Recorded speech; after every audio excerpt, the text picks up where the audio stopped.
Bonjour, je m'appelle Caroline Lecourt, Aline Lecrero de mon nom d'artiste. Dans cette vidéo, on va réaliser ce petit champ de blé au pastel sec, car le champ et les prairies, c'est le sujet que j'ai donné pour mes élèves cette semaine. Je donne des cours de dessin au sein d'une association et je me sers de mes vidéos comme support de cours. Et puis accessible via la chaîne YouTube pour tout le monde. Je m'excuse auparavant pour le bruit éventuel des poules, puisque mon atelier est au-dessus du poulailler, donc voilà, possible que vous les entendiez. Et bien c'est parti. Pour ce projet, je vais utiliser le papier velours de la marque Annemule. Alors c'est un papier que je ne connais pas très bien, j'ai déjà fait un test dessus. Donc on va voir un peu comment ça se comporte aujourd'hui. Donc c'est un papier en 260 grammes. Ça c'est un 24 par 32 cm. Et ce qui est assez intéressant, c'est que le papier a plusieurs couleurs. Donc on a des feuilles vertes, des feuilles noires, du jaune, du pâle, du blanc. Moi j'ai choisi de travailler sur un ocre, puisque ma photo a une teinte légèrement jaune, donc ça c'est ce qu'on va faire aujourd'hui. Et puis on va voir un peu comment ça fonctionne ce papier. Alors il est assez rigolo parce que comme son nom l'indique, il est vraiment tout doux.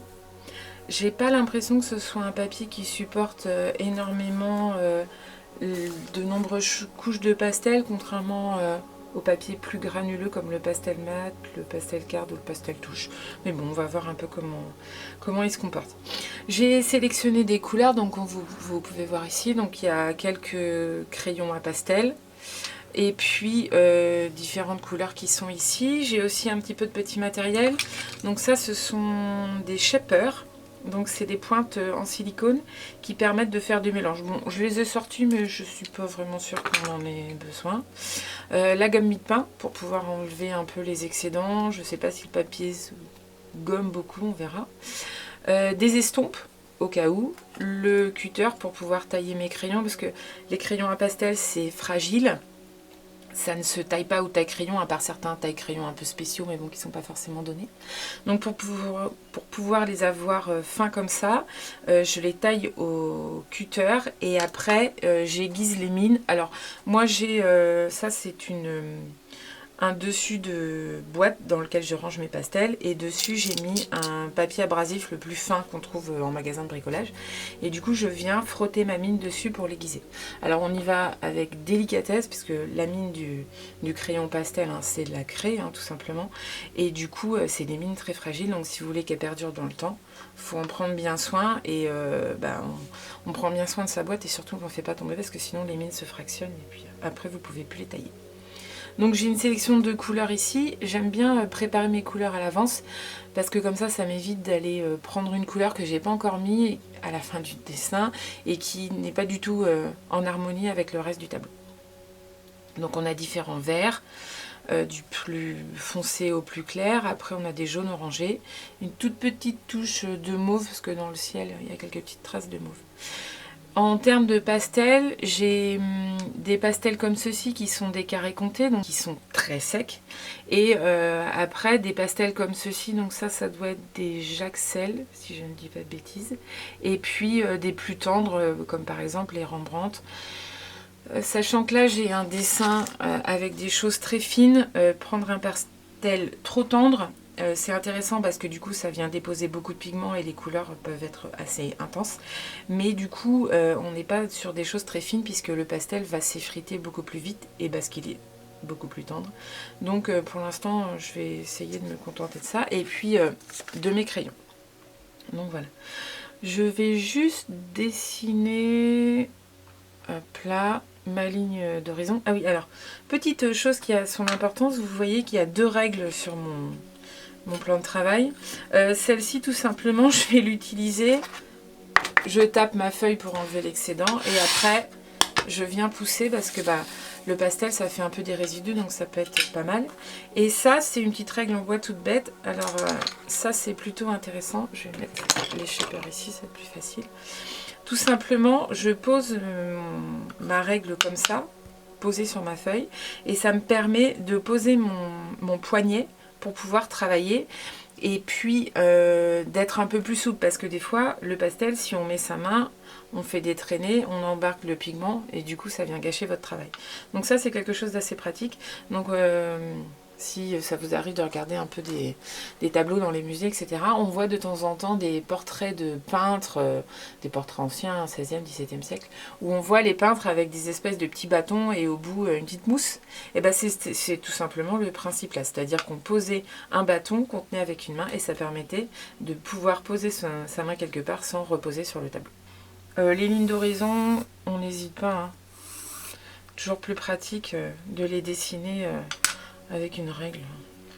Et je vais commencer, donc là, si je reprends mon paysage, je vais plutôt commencer par toutes les zones un peu floues, donc mon ciel, avec ici on voit un effet de nuage dans les jaunes et puis les violines. Et puis après, je vais venir sur les zones les plus sombres de mon ciel et finir par les herbes. C'est parti. Je vais commencer. Alors, autre petit point d'importance, j'ai un chiffon avec moi qui va me servir pour nettoyer mon pastel de manière à pas venir déposer des saletés qui seraient restées sur la craie.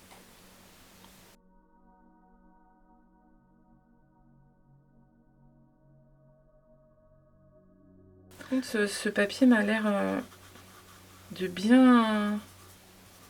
Il accroche bien le pigment, ce qui est assez amusant. Parce que c'est pas un papier... pour ceux qui ont déjà eu l'occasion d'utiliser des papiers pastels comme le pastel mat, pastel carte, pastel touche. C'est des papiers qui sont très granuleux, comme des papiers de verre en quelque sorte. Et du coup, vu qu'ils sont rugueux, ils accrochent beaucoup de pigment. Alors que celui-là est tout doux, mais ça a l'air de plutôt bien fonctionner. Par contre, je pense que c'est un papier qui arrive vite à saturation, c'est-à-dire que on ne peut pas forcément mettre beaucoup de couches. C'est agréable sous les doigts parce que pour le coup, c'est très doux. J'ai déjà testé un petit peu le papier et je trouve qu'il accroche bien les pigments très durs, comme les pigments de carré comté.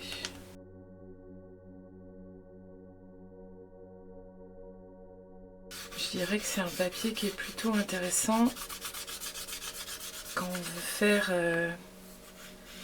des esquisses ou des choses un petit peu texturées. Pour ce qui est des fondus, là vous voyez, on voit encore un peu le coup de mon pastel. Le papier est assez léger, du coup si votre support en dessous est un peu irrégulier, j'ai l'impression que ça marque sur le papier, donc faire attention. Ça va pas être un papier qui va, ouais, comme je le pensais, qui sature très vite. Sur certains papiers comme le pastel mat ou le pastel card, quand on revient avec un pastel plus tendre par-dessus, le papier est irrégulier, granuleux, du coup ça accroche bien le pigment. Sur celui-ci, ça a l'air un peu plus compliqué. Quand vous achetez des pastels, surtout des très tendres, généralement ils sont dans une petite enveloppe comme ça. N'hésitez pas à garder l'enveloppe, comme ça vous avez la référence de la couleur, plus facile pour récupérer après, parce que c'est pas comme un tube de peinture, vous avez toujours une référence même quand le tube est vide. Quand le pastel est fini, ben, il vous reste plus rien. Donc.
Donc je vais commencer, généralement ce qu'on fait sur les différents types de pastels, c'est qu'on a des pastels très secs, comme les carrés comtés, les tout petits là.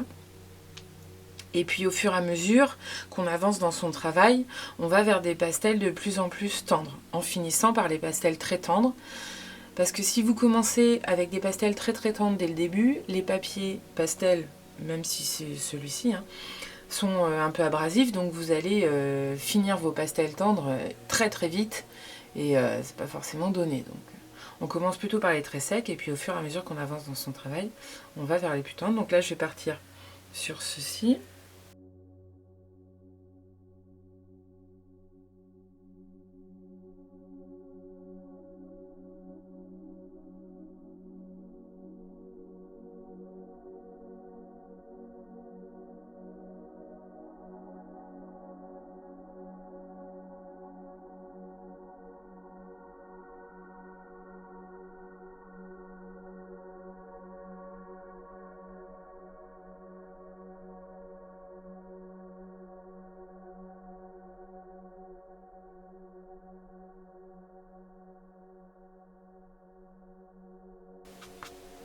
Alors aux endroits où c'est flou dans ma photo, j'hésite pas à aller plus large ou sinon plus fin.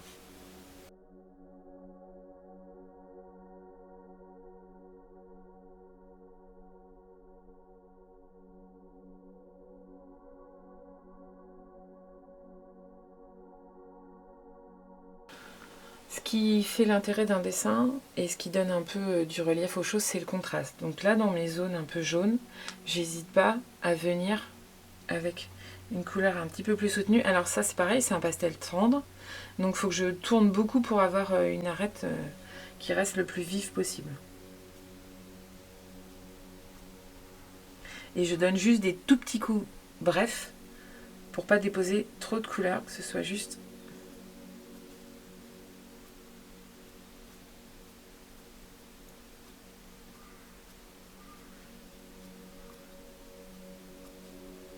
Voilà, des petites choses un peu comme ça.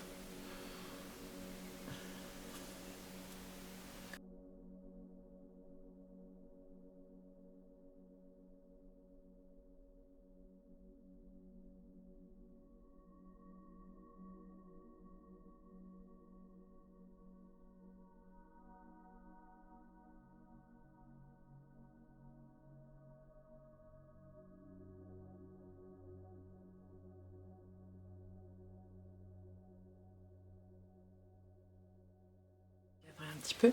J'ai été chercher des pastels un peu plus sombres en bleu foncé qui me manquaient un peu pour mon dessin.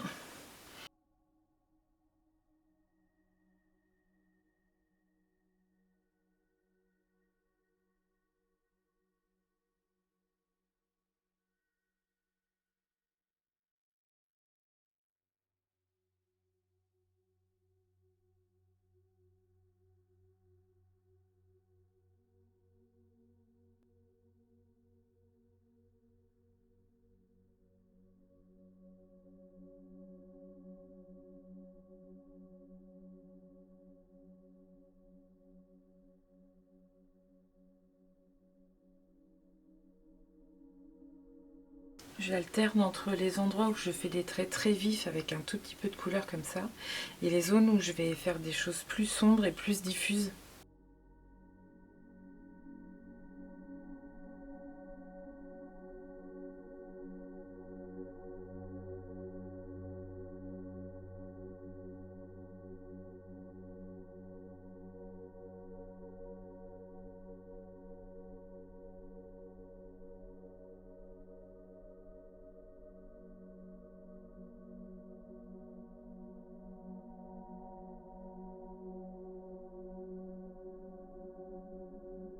Le crayon c'est intéressant pour les parties les plus fines parce qu'on peut vraiment avoir des traits assez fins. J'hésite pas à le prendre au bout du crayon parce que du coup j'appuie moins fort et j'ai un geste plus vif.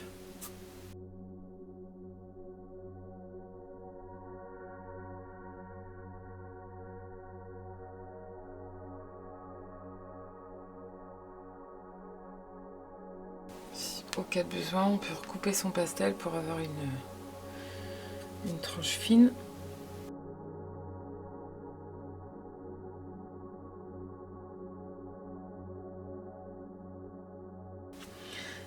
Et les herbes, c'est pas forcément tout le temps dans le même sens. C'est un peu, ça bouge, il y a le vent, il y a plein d'inclinaisons différentes.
Et voilà, c'est pas mal.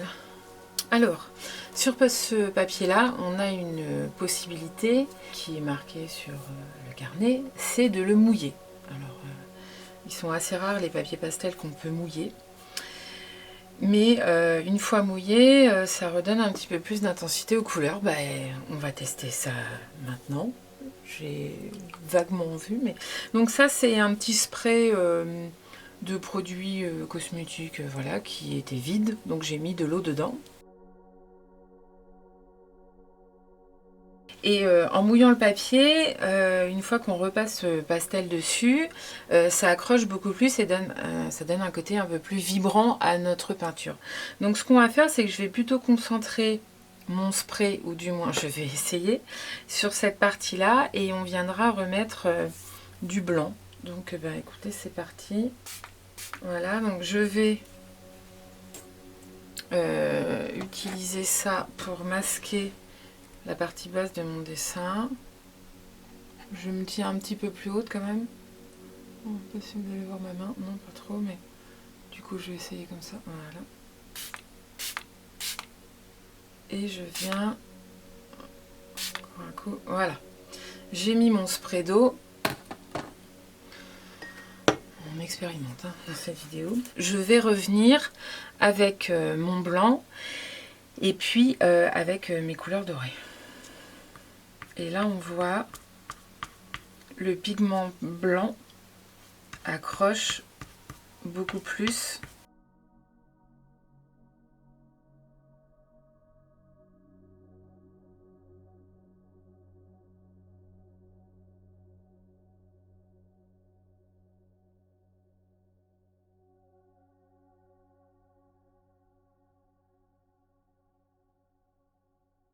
Alors le papier, on le voit, hein, il a légèrement gondolé, mais ça c'est du fait de l'humidité.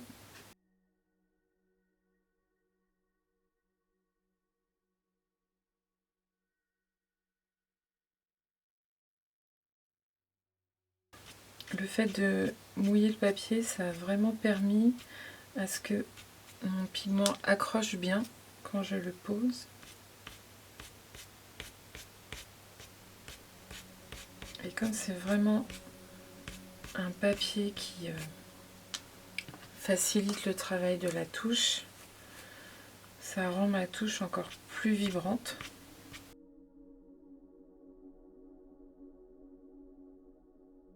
Voilà. Donc en effet c'est un papier qu'on peut mouiller, alors l'effet est assez rigolo et du coup ça rend mes couleurs plus intenses. Alors par contre ça a tendance à légèrement gondoler, donc je pense qu'il faut laisser un peu le papier reposer. Mais par contre ce qui est intéressant c'est que du coup on peut avoir vraiment du pigment qui accroche au papier aux endroits où on vient mouiller, ce que je trouve vraiment intéressant. Je vais redonner quelques petites touches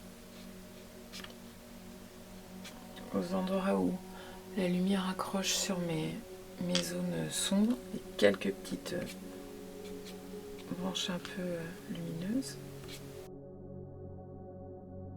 Voilà. J'ai pas forcément envie de travailler plus. Ce qui est aussi intéressant quand on fait un tableau, c'est pas forcément de dessiner et de détailler surtout l'ensemble des éléments, mais de se focaliser sur un endroit où on donne un peu plus de détails. Ça permet de concentrer le regard de la personne qui admire votre œuvre en lui disant que le point important c'est ici, et moi c'est le point que j'ai choisi de mettre en avant dans mon tableau. Donc voilà, ce tableau est terminé.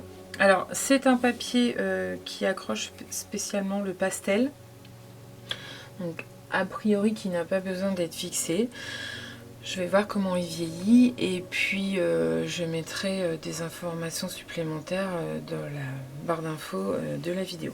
Voilà, j'espère que cette vidéo vous aura plu. N'hésitez pas à laisser un commentaire, un petit pouce et puis à suivre la chaîne. Et puis si vous faites des essais, n'hésitez pas à me les montrer via Instagram. Je vous dis à bientôt pour de prochaines vidéos. Merci beaucoup, au revoir.